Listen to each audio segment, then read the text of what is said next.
Hello दोस्तों, तो आज मैं फिर से आपके लिए एक शानदार सा वीडियो लेकर आया जिसमें हम लोग पढ़ने वाले हैं इकोनॉमिक्स, वो भी क्लास 10th का। और क्लास 10th का जो इकोनॉमिक्स का फर्स्ट चैप्टर, उसका नाम अर्थव्यवस्था एवं इसके विकास है। तो जी आज हम लोग जानने वाले हैं कि अर्थव्यवस्था क्या होता है, आय क्या होता है, आर्थिक क्रियाएं क्या होती है और अर्थव्यवस्था का ढांचा यानी कि संरचना क्या होता है। तो यह चैप्टर का जो वीडियो है वो पार्ट बाई पार्ट करके अगर 1 से 2 पार्ट में यह चैप्टर पूरा का पूरा समाप्त हो जाएगा। तो आप मेरे चैनल पर बने रहें और इस सरल सानी की लॉलीपॉप कंसेप्ट पाने के लिए मेरे चैनल को सब्सक्राइब कर लें और अच्छी तरीके से सभी चीज़ों को सीखें, ना कि रटे। ठीक है, अगर हम लोग सीख जाते हैं तो हम लोग बहुत दिनों तक याद रख सकते हैं, लेकिन अगर रटेंगे तो शायद परीक्षा में जो भी एग्जाम हॉल में आपको कन्फ्यूजन हो जाएगा।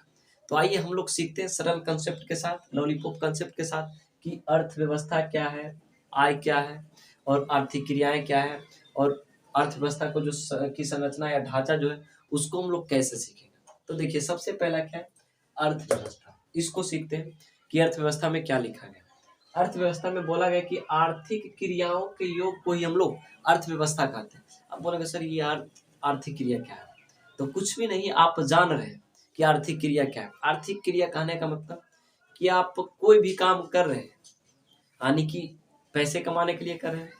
जैसे हम वीडियो बना रहे हैं तो हम भी पैसा कमाने के लिए कर रहे हैं, कुछ भी, मतलब कि ऐसे ऑफलाइन भी तो कमा रहे हैं, कोई दिक्कत नहीं। तो बोल रहे हैं कि ये आर्थिक क्रिया क्या है।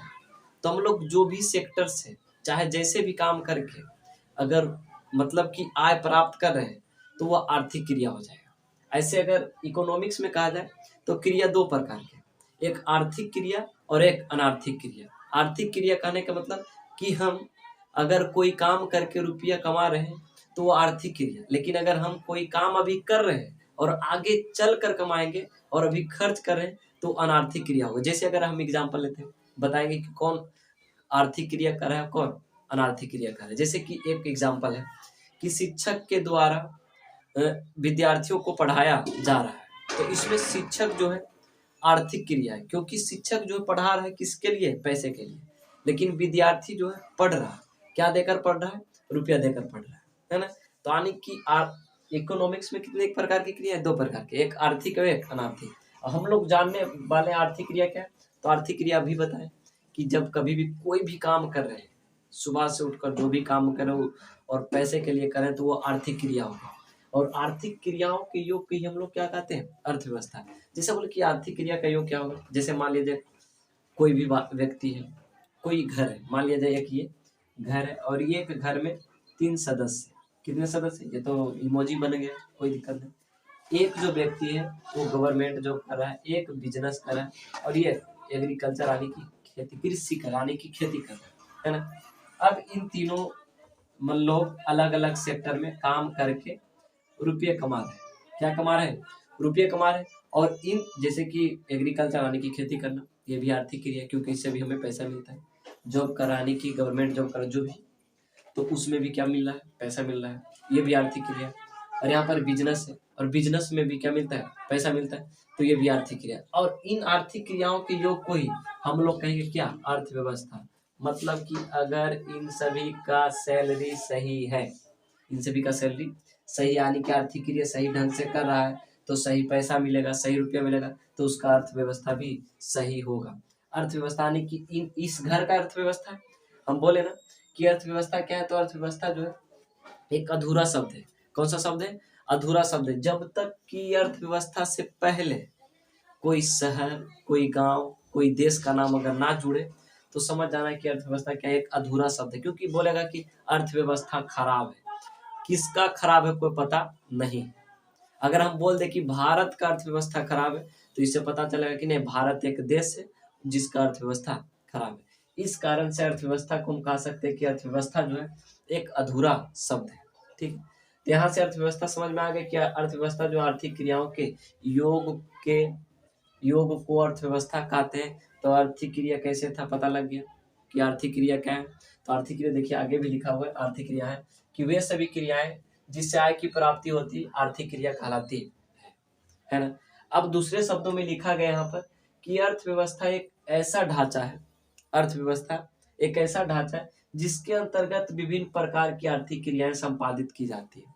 हम अभी बोले कि अर्थव्यवस्था एक ढांचा है, स्ट्रक्चर है ना, जिसमें हम लोग विभिन्न प्रकार की आर्थिक क्रियाओं को संपादित करते हैं, या तो खेती हो, जॉब हो, बिजनेस हो, और कुछ भी हो, उसमें हम लोग बहुत सारे आर्थिक क्रियाओं को संपादित करते हैं, मतलब कि ऐड करते हैं। उसके बाद हम लोग को पता चलता है कि ये क्या है, अर्थव्यवस्था है।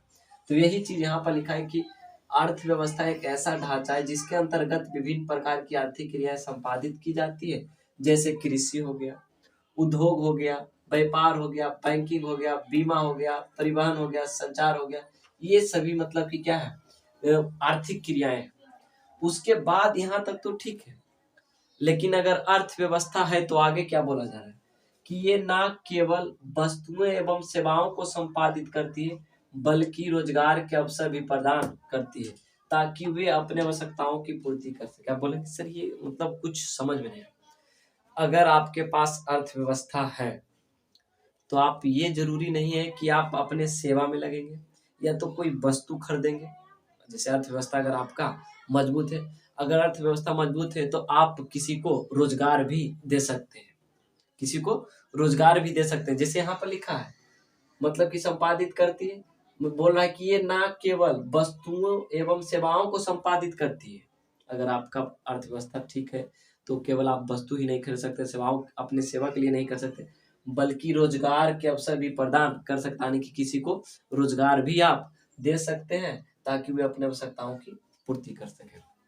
मतलब दूसरे शब्दों में हम लोग अर्थव्यवस्था को इस तरह से डिफाइन कर सकते हैं। ठीक है, तो यहाँ तक तो कोई दिक्कत नहीं होना चाहिए। अब क्या बोला जा रहा है अगला नोट में, बोला कि अर्थव्यवस्था एक अधूरा शब्द है जब तक कि इसके पहले कोई देश या शहर का नाम ना लिया जाए। यहाँ तक तो हम लोग कंप्लीट कर लिए कि अर्थव्यवस्था क्या है। अर्थव्यवस्था जो आर्थिक क्रियाओं का योग है, आर्थिक क्रियाओं का योग है ना। अब इसमें बोल रहा है कि अलग अलग अर्थशास्त्रियों ने अर्थव्यवस्था का अलग अलग प्रकार से परिभाषित किया। जैसे कि आप कोई भी काम करें तो बहुत सारे साइंटिस्ट आएंगे, मतलब गांव के जो भी है ना, वो क्या करेंगे, केवल मेरे हिसाब से ये होना चाहिए, मेरे हिसाब, मतलब कि सब अलग अलग मतलब कि अपना सजेशन देते हैं, और उसके बाद बताते हैं कि ये इसके हिसाब से ये होना चाहिए, इसके हिसाब से ये। चाहे आप जितना अच्छा कर दे, आप में बुराई निकालने वाला निकाल देगा, बोले क्यों ना आपको ऐसे करना चाहिए। तो वही मतलब कि कुछ अर्थशास्त्री आए और उसके बाद अपने अपने हिसाब से, अपने अपने अनुसार से अर्थव्यवस्था को क्या किए, परिभाषित किया। जैसे बोला पहले आया अर्थर लेविस, इस इनके अनुसार, यानी कि अर्थर लेविस के अनुसार अर्थव्यवस्था की परिभाषा क्या हुआ।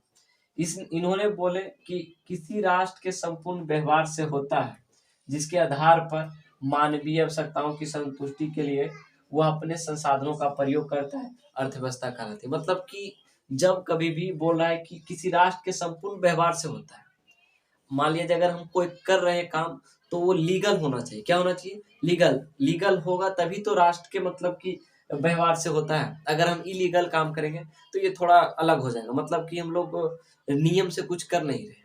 तो वही बोला किसी राष्ट्र के संपूर्ण व्यवहार से होता है जिसके आधार पर मानवीय आवश्यकताओं की संतुष्टि के लिए अब वह अपने संसाधनों का प्रयोग करता है, अर्थव्यवस्था कहलाती है। ठीक है। अब अगला जो है साइंटिस्ट, मतलब कि अर्थशास्त्री जो है वो कौन थे, ब्राउन। ये अपने अनुसार क्या बोले कि अर्थव्यवस्था जो है आजीविका अर्जन की एक प्रणाली है। बोलेंगे सर बोलिए कुछ भी समझ में नहीं आया कि ये कहना क्या चाह रहा है। तो अर्थव्यवस्था ब्राउन के अनुसार बोला कि अर्थव्यवस्था आर्थिक क्रियाओं का एक ऐसा संगठन है।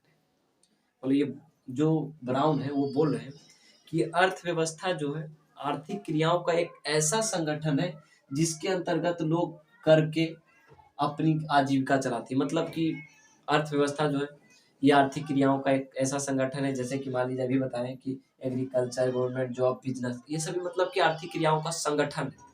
और यही करके मतलब जो भी मनुष्य है, जो भी मनुष्य है ना, वो अपना जीवन को क्या करते हैं, चलाते हैं। ये कौन बोले, तो ब्राउन साहब बोले कि जो अर्थव्यवस्था है वो मतलब कि आजीविका अर्जन की एक प्रणाली, मतलब कि कोई भी मनुष्य का, कोई भी जीव को जीने के लिए एक मतलब प्रणाली है, सिद्धांत है। क्योंकि अगर मतलब कि इसमें क्या होता है, बोला कि अर्थव्यवस्था आर्थिक क्रियाओं का एक ऐसा संगठन है जिसके अंतर्गत लोग करके अपनी आजीविका चलाते हैं। क्लियर। अब बोला इसको संक्षेप में कैसे डिफाइन करेंगे, तो बोला जा रहा है कि अर्थव्यवस्था समाज की सभी आर्थिक क्रियाओं का योग है। मतलब कि अर्थव्यवस्था जैसे कि मान लीजिए एक समाज का, एक गांव का लेंगे तो जितना भी समाज में आर्थिक क्रियाओं है, मतलब बोल रहा है कि अर्थव्यवस्था समाज की सभी आर्थिक क्रियाओं का योग है। मतलब कि समाज में जितना भी आर्थिक क्रिया हो रहा है उसका योग ही क्या कहलाता है, अर्थव्यवस्था कहलाता है। ये किन कौन कहे थे, तो ब्राउन ब्राउन कहे थे। क्या कहते हैं, ब्राउन कहते हैं कि अर्थव्यवस्था जो है समाज की सभी आर्थिक क्रियाओं का योग है। अब आगे बोल रहा है कि आर्थिक क्रिया क्या है, बार बार सब बोल रहे हैं कि आर्थिक क्रिया आर्थिक क्रिया आर्थिक क्रिया। तो आर्थिक क्रिया हम पहले बताएं कि वे सभी कार्य जिससे हमें आय की प्राप्ति होता है आर्थिक क्रिया कहलाती है। अब बोलेंगे कि ये सब आय क्या है, बोले आय के बारे में सुने, लेकिन आय का अगर डिफिनेशन की बात की जाए तो हमें पता नहीं। तो बिल्कुल अभी पता होगा कि आय क्या है। आय बोले तो इनकम।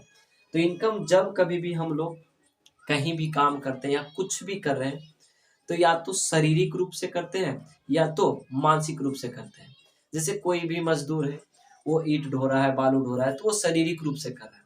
अगर कोई बैंक में बैंक मैनेजर काम कर रहा है या तो कोई भी टीचर, कोई भी शिक्षक पढ़ा है, तो शरीर के साथ साथ मतलब कि मानसिक रूप से भी काम कर रहे हैं। और यह जो काम करने के बदले, मतलब कोई भी व्यक्ति हो, कोई भी मनुष्य हो, अगर कोई काम कर रहा है या तो शारीरिक रूप से या तो मानसिक रूप से कार्य कर रहा है, और उस कार्य के बदले जो भी पैसा मिल रहा है, जो भी रुपया मिल रहा है, उसी को हम आय कहेंगे। बढ़िया साथ करेंगे कि इनका मानी कि आय क्या है। तो जब कभी भी कोई मनुष्य या तो कोई भी, हाँ, कोई भी मनुष्य या कोई व्यक्ति जो भी हो, आप जैसे भी बोले, अगर शारीरिक रूप से या तो मानसिक रूप से कोई कार्य कर रहा है और उस कार्य के बदले जो भी रुपया पैसा मिल रहा है, उसी को हम लोग क्या कहेंगे, आय कहेंगे। तो मैं आशा करता हूँ कि यह आय तक आपको बिल्कुल क्लियर हो गया। अब हम लोग जानेंगे कि अर्थव्यवस्था की संरचना या ढांचा क्या है। तो इसको आर्थिक क्रियाओं के अनुसार 3 क्षेत्रों में बांटा गया। पहला जो है प्राथमिक क्षेत्र है, दूसरा द्वितीयक क्षेत्र है और तीसरा जो है तृतीयक क्षेत्र है। इसमें हम लोग जानने वाले हैं कि प्राथमिक क्षेत्र में कौन कौन सी आर्थिक क्रियाएं आती है, द्वितीयक क्षेत्र में कौन कौन सी आर्थिक क्रियाएं आती है और तृतीयक क्षेत्र में कौन कौन सी आर्थिक क्रियाएं आती है। तो प्रथम प्राथमिक क्षेत्र में सबसे पहले लिखा है कि यह क्षेत्र प्रत्यक्ष रूप से पर्यावरण पर निर्भर होती है, जैसे भूमि, जल, वनस्पति और खनिज जैसे प्राकृतिक संसाधनों से। यानी प्राथमिक क्षेत्र का जो मतलब कि संबंध है वो प्राकृतिक संसाधनों से और पर्यावरण से। कहने का मतलब क्या है कि प्राथमिक क्षेत्र वैसे आर्थिक क्रियाओं को कहेंगे जो पर्यावरण से संबंधित रखता हो, प्राकृतिक संसाधनों से संबंधित रखता हो। कुल मिलाकर हम कह सकते हैं कि किसान को जो है वो प्राथमिक क्षेत्र के अंतर्गत ही रखा गया। यानी कि किसान जो भी काम करेगा, जो भी आर्थिक क्रिया करेगा, वह यानी कि प्राथमिक क्षेत्र के अंतर्गत आएगा। जैसे किसान जो है पशुपालन करता है, वो भी प्राथमिक क्षेत्र में आएगा। मछली पालन करता है, वो भी प्राथमिक क्षेत्र में आएगा। जंगल लगाता है, वन लगाता है, वो सभी जो है वो प्राथमिक क्षेत्र में आता है। इस कारण से सबसे पहली बात कि किसान जो है वह कृषि करता है, और कृषि के अंतर्गत जो भी आएंगे वह जो है प्राथमिक क्षेत्र के अंतर्गत आएंगे। तो इस कारण से लिखा है कृषि क्षेत्र को ही हम लोग प्राथमिक क्षेत्र कह सकते हैं, या तो प्राथमिक क्षेत्र को ही हम लोग कृषि क्षेत्र भी कह सकते हैं। ठीक है, तो यहाँ पर जो है प्राथमिक क्षेत्र, आशा करता हूँ यह जो है पूरी अच्छी तरीके से समझ में आ गया। अब बात रहा कि द्वितीयक क्षेत्र क्या है। तो द्वितीयक क्षेत्र जो है यह प्राथमिक क्षेत्र से संबंध रखता है। द्वितीयक क्षेत्र जो है वह प्राथमिक क्षेत्र से संबंध रखता है। बोलेंगे कैसे, लिखा हुआ है कि अर्थव्यवस्था का वह क्षेत्र जो प्राथमिक क्षेत्र के उत्पादों को, मतलब कि प्राथमिक क्षेत्र से जो भी उत्पाद प्राप्त होने वाला है उसके बारे में बोला है कि उत्पादों को अपनी गतिविधियों में कच्चे माल की तरह उपयोग करता है, द्वितीयक क्षेत्र कहलाता है। मतलब कि वह क्षेत्र जो प्राथमिक क्षेत्र का जो उत्पाद है उसको कच्चे माल के रूप में उपयोग करता है, उसे हम लोग द्वितीयक क्षेत्र कहते हैं। जैसे मान लीजिए एग्जाम्पल देते हैं, गन्ना जो है ये किसान करता है, और किसान करता है इसको हम लोग, जैसे कि अब प्राथमिक क्षेत्र में आ रहा है और प्राथमिक क्षेत्र का यह उत्पाद है। गन्ना जो है प्राथमिक क्षेत्र का उत्पाद है और इसका प्रयोग कच्चे माल में कर रहा है। कच्चे माल में मतलब चीनी बनाने के लिए कहाँ किया जा रहा है, तो उद्योग में किया जा रहा है। कहाँ किया जा रहा है, तो उद्योग में किया जा रहा है। तो वही तो बोला कि जब प्राथमिक क्षेत्र के उत्पाद को कच्चे माल में प्रयोग किया जाता है, जहाँ पर जो क्षेत्र में प्रयोग किया जाता है उसी को हम लोग द्वितीयक क्षेत्र कहते हैं। जैसे गन्ना को कहाँ प्रयोग किया जा रहा है, तो उद्योग में किया जा रहा है चीनी बनाने के लिए। तो यहाँ जो उद्योग जो है वह द्वितीयक क्षेत्र हो जाएगा। चाहे जो भी उद्योग हो, जिस तरह का उद्योग हो, वह सभी मतलब कि हो जाएगा द्वितीयक क्षेत्र में आ जाएगा। क्योंकि वह जो है प्राथमिक क्षेत्र से संबंध रखता है। कौन सा क्षेत्र से संबंध? जैसे कि कोई भी अगर कपड़ा बन रहा है, कुछ भी बन रहा है, तो कहीं ना कहीं यह प्राथमिक क्षेत्र से जुड़ा और प्राथमिक क्षेत्र के उत्पाद से ही यानी कि इसका प्रयोग किया जा रहा है ना। क्लियर है? अब बात रही कि यहाँ पर जो लिखा हुआ है कि उपयोग करता है द्वितीय क्षेत्र कहलाता है, जैसे लोहा इस्पात उद्योग, मतलब कि लोहा का उद्योग, इस्पात का उद्योग, वस्त्र उद्योग, जितने भी उद्योग है वो सभी जो है द्वितीय क्षेत्र में आएंगे। तो इस कारण से इसको क्या कहा जाता है कि उद्योग को ही द्वितीय क्षेत्र कहा जाता है। अब उद्योग चाहे जो भी हो, या तो कुटीर उद्योग हो या तो कोई उद्योग हो, कुटीर उद्योग हो, लघु उद्योग हो, मध्य उद्योग हो, बड़े पैमाने पर जो भी जिस तरह का भी उद्योग हो, सभी द्वितीय क्षेत्र में आएंगे। जैसे मान लीजिए कुटीर उद्योग किसे कहें? तो कुटीर उद्योग कहने का मतलब कि जैसे हम लोग घर में ही कोई वस्तु का, कोई प्रोडक्ट का अगर निर्माण करें, वह कुटीर उद्योग के अंतर्गत आएंगे। सबसे पहली बात मान लिया जाए, जैसे मान लिया जाए सूप दौरा, ये सभी और बहुत सारे चीजें, मतलब एग्जाम्पल ले रहे हैं। सूप दौरा, जो कि सूप का प्रयोग हम लोग कहाँ करते हैं? छठ में करते हैं, मतलब कि जो कि हिंदू धर्म का सबसे पवित्र पर्व है। दौरा का भी प्रयोग किस में करते हैं? मतलब कि छठ पूजा में करते हैं। दौरा का प्रयोग शादी में, मतलब कि बहुत जगह इसका प्रयोग होता है। लेकिन यहाँ पर जो थोड़ा बात है, इसको मतलब कि घर में ही बनाया जाता है।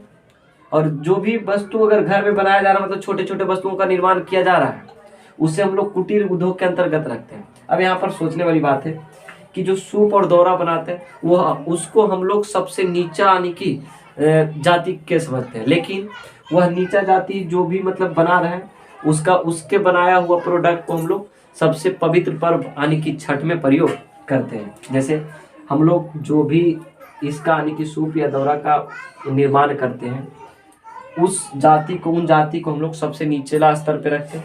लेकिन उन्हीं का बनाया हुआ, जिससे हम लोग छुआछूत मानते थे, लेकिन अब ऐसा कोई बात नहीं, मतलब कि उन्हीं का बनाया हुआ, मतलब कि सबसे हिंदू धर्म का जो सबसे पवित्र पर्व छठ है, उसमें प्रयोग करते हैं। क्लियर है? अब यहाँ तक द्वितीय क्षेत्र तक कोई भी यानी कि समस्या नहीं। अब बात रही कि तृतीय क्षेत्र क्या है। तो तृतीय क्षेत्र किसे कहते हैं? तो सेवा क्षेत्र को ही तृतीय क्षेत्र कहा जाता है। यानी कि वह आर्थिक क्रियाएं जिससे हम लोग को सेवा मिलता है। क्या मिलता है? सेवा मिलता है। जैसे बैंक, परिवहन, संचार, व्यापार। बैंक बोले तो यानी किसी भी सेवा होता है कि हम लोग जाते हैं, हमें मतलब कि कोई भी वस्तु खरीदना होता है तो उसके लिए रुपया चाहिए, रुपया हम लोग को कहाँ से मिलता है? बैंक से मिलता है। तो ये बैंक जो है सेवा दे रहा है। परिवहन यानी कि जो भी गाड़ी उड़ी है, सब क्या दे रहा है? सेवा दे रहा है। संचार भी सेवा दे रहा है, व्यापार भी सेवा दे रहा है। बोले व्यापार कैसे सेवा? क्योंकि हमें कोई चीज बेचना होता है तो वो घर आता है और घर से उठाकर ले जाता है। तो ये भी एक प्रकार का सेवा, और मतलब कि जिस क्षेत्र से हमें सेवा मिल रहा है, जिस आर्थिक क्रिया से सेवा मिल रहा है, मतलब जो भी, उसे हम तृतीय क्षेत्र में रखेंगे। और VVI नोट में क्या कहा है कि तृतीय क्षेत्र भारतीय अर्थव्यवस्था को सकल राष्ट्रीय उत्पाद में सबसे अधिक योगदान करता है। मतलब तृतीय क्षेत्र ही क्या करता है कि भारतीय अर्थव्यवस्था को सकल राष्ट्रीय उत्पाद में सबसे अधिक उत्पादन करता है। तो सकल राष्ट्रीय उत्पाद क्या है, हम लोग आगे पढ़ेंगे। ठीक है, इसके बारे में टेंशन नहीं लेना कि सर ये सकल राष्ट्रीय, मतलब कि सकल राष्ट्रीय उत्पाद क्या है, आगे हम लोग जाएंगे, उसके बाद समझ में आ जाएगा। अब हम लोग देखते हैं कि अर्थव्यवस्था के प्रकार कौन कौन है। जैसे अब तो अर्थव्यवस्था पढ़ लिए, अर्थव्यवस्था क्या था? तो ये आर्थिक क्रियाओं का योग था। लेकिन अब अर्थव्यवस्था का ढांचा भी पढ़े, तो इसमें क्या था कि यानी कि आर्थिक क्रियाओं के अनुसार से मतलब कि अर्थव्यवस्था को कितने ढांचा यानी कि कैसे संरचना थे? 3 संरचना थे, यानी कि प्राथमिक क्षेत्र, द्वितीय क्षेत्र और तृतीय क्षेत्र। अब बात रही कि हम लोग अर्थव्यवस्था के प्रकार जानने वाले। तो अर्थव्यवस्था का प्रकार जो है मुख्यतः 3 प्रकार है। एक पूंजीवादी अर्थव्यवस्था, दूसरा समाजवादी और तीसरा मिश्रित अर्थव्यवस्था। अब ये तीनों को हम लोग बारी बारी से सीखते हैं और देखते हैं कि कौन सी मतलब कि अर्थव्यवस्था में क्या पढ़ना है। बहुत ही आसान है, सब लगभग एक ही है, बस थोड़ा थोड़ा डिफरेंट है, और उस डिफरेंट को ही हम लोग समझेंगे। बस एक पॉइंट पकड़ेंगे और ये तीनों अर्थव्यवस्था का प्रकार खत्म। जैसे देख दिया हुआ पूंजीवादी अर्थव्यवस्था। पूंजीवादी अर्थव्यवस्था किसे कहते हैं? तो जिस देश में उत्पादन के साधन पर, यानी कि कोई देश में अगर कोई चीज का उत्पादन हो रहा है, उसके साधन पर निजी यानी कि किसी खास व्यक्ति का अधिकार होता है, उसे पूंजीवादी अर्थव्यवस्था कहा जाता है। मतलब कुल मिलाकर कहना है कि कोई देश है और उस देश में जो भी उत्पादन के साधन अगर उस पर कोई खास व्यक्ति, कोई निजी व्यक्ति का हक है यानी कि अधिकार है, उसे हम क्या कहेंगे? पूंजीवादी अर्थव्यवस्था कहेंगे। जैसे अमेरिका में, जापान में, ऑस्ट्रेलिया में, इन सभी देशों में यानी कि पूंजीवादी अर्थव्यवस्था है। कौन सा अर्थव्यवस्था है? पूंजीवादी अर्थव्यवस्था, यानी कि उस वहाँ मतलब कि सरकार का नहीं हक, बल्कि मतलब किस पर होता है? मतलब कि ये पूंजीपतियों का अधिकार रहता है, यानी कि अपने अपने बिजनेस में जो भी है। यहाँ पर नोट में लिखा हुआ है कि 1776 ईस्वी में प्रकाशित एडम स्मिथ की किताब द वेल्थ ऑफ नेशन, मतलब ये ऑब्जेक्टिव में पूछा जाता है कि एडम स्मिथ द्वारा कौन सा मतलब पुस्तक प्रकाशित किया गया था 1776 ईस्वी में? तो द वेल्थ ऑफ नेशंस का मतलब कि प्रकाशित किया गया था। और इसने इस पुस्तक में मतलब कि क्या था?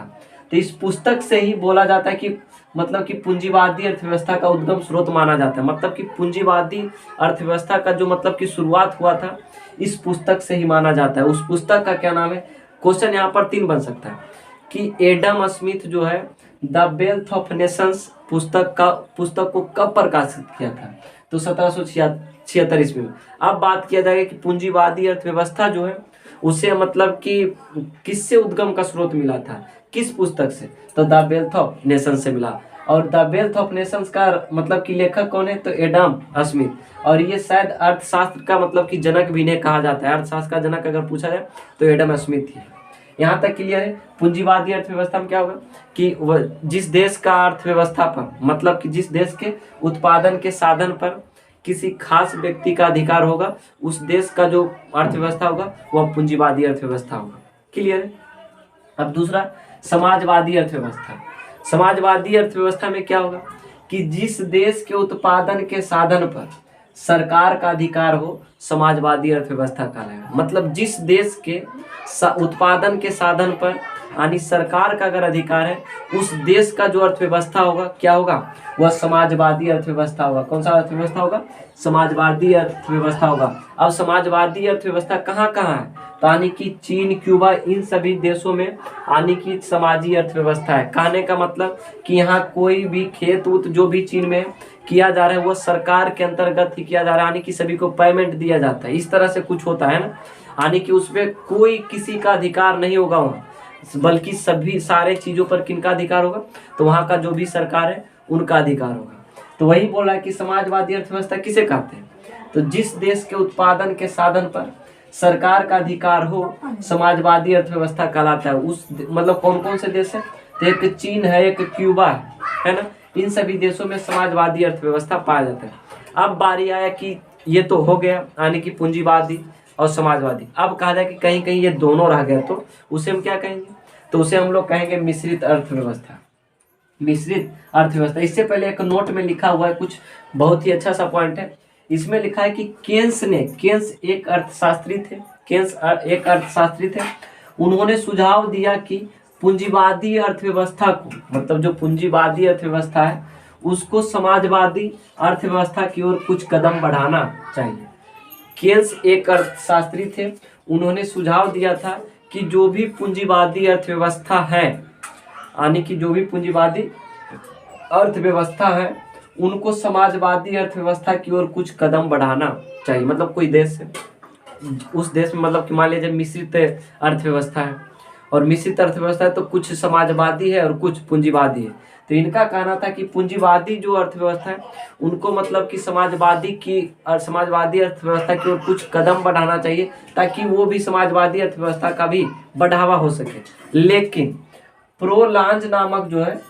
प्रोलांज कोई अर्थशास्त्री थे, उनका कहना था कि समाजवादी अर्थव्यवस्था को पूंजीवादी अर्थव्यवस्था की ओर कुछ कदम बढ़ाना चाहिए। इनका कहना था, प्रोलांज का कहना क्या था कि समाजवादी अर्थव्यवस्था जो है उनको यानी कि पूंजीवादी अर्थव्यवस्था की ओर कुछ कदम बढ़ाना चाहिए। यानी कि कहने का मतलब कि अगर कोई बिजनेस कर रहा है तो उसको उसमें सरकार को हेल्प करना चाहिए, सब्सिडी जो भी है उसे मतलब देंगे ताकि उसको बढ़ावा मिलेगा, तभी वो आगे बढ़ सकता था। वो किनका कहना था? वो प्रोलांज का कहना था। ठीक है, तो फिर से एक बार कि केन्स ने सुझाव दिया, कंफ्यूजन है। केन्स ने कहा था कि पूंजीवादी अर्थव्यवस्था किसको मदद करेगा? तो समाजवादी को, जबकि प्रोलांज ने कहा था कि समाजवादी अर्थव्यवस्था को ही पूंजीवादी अर्थव्यवस्था की ओर कुछ कदम बढ़ाना चाहिए। क्लियर है? तो ये पूंजीवादी और समाजवादी में कोई दिक्कत होना नहीं चाहिए। अब बात रहा मिश्रित अर्थव्यवस्था। मिश्रित अर्थव्यवस्था कहने का मतलब कि जिस देश में उत्पादन के साधन पर निजी व्यक्ति मतलब कोई खास व्यक्ति और सरकार का अधिकार होता है, कोई खास व्यक्ति के साथ साथ सरकार का भी अधिकार होता है, मिश्रित अर्थव्यवस्था कहलाता है। जैसे इंडिया, मतलब कि इंडिया में कोई भी अगर कुछ व्यवस्था अर्थव्यवस्था है तो उस पर सरकार का भी है और कोई खास व्यक्ति का अगर मतलब कि अर्थव्यवस्था आने की जो भी अधिकार है अगर रहेगा तो उसे हम कौन सा अर्थव्यवस्था के अंतर्गत रखेंगे? मिश्रित अर्थव्यवस्था। यानी कि भारत एक ऐसा देश है जहां पूंजीवादी एवं समाजवादी दोनों प्रकार की अर्थव्यवस्था उपलब्ध है ना। अब बात की जाए कि ये बंद अर्थव्यवस्था क्या है, तो बोला है बंद अर्थव्यवस्था वह अर्थव्यवस्था है जिसमें ना तो निर्यात होगा और ना ही आयात होगा, ना तो मतलब आवागमन होगा, ना तो कुछ भी नहीं होगा, है ना। तो मैं आशा करता हूँ कि यह जो पार्ट 1 वीडियो है यानी कि अर्थव्यवस्था है इसके विकास इकोनॉमिक्स का ये फर्स्ट वीडियो था। इसमें हम लोग जो भी पॉइंट था वो क्लियर कर चुके। अब हम लोग अगले वीडियो का इंतजार करेंगे, उसमें हम लोग पढ़ेंगे आर्थिक विकास एवं आर्थिक वृद्धि के बारे में, और उसके बाद जो भी पॉइंट है आगे हम लोग देखने वाले हैं।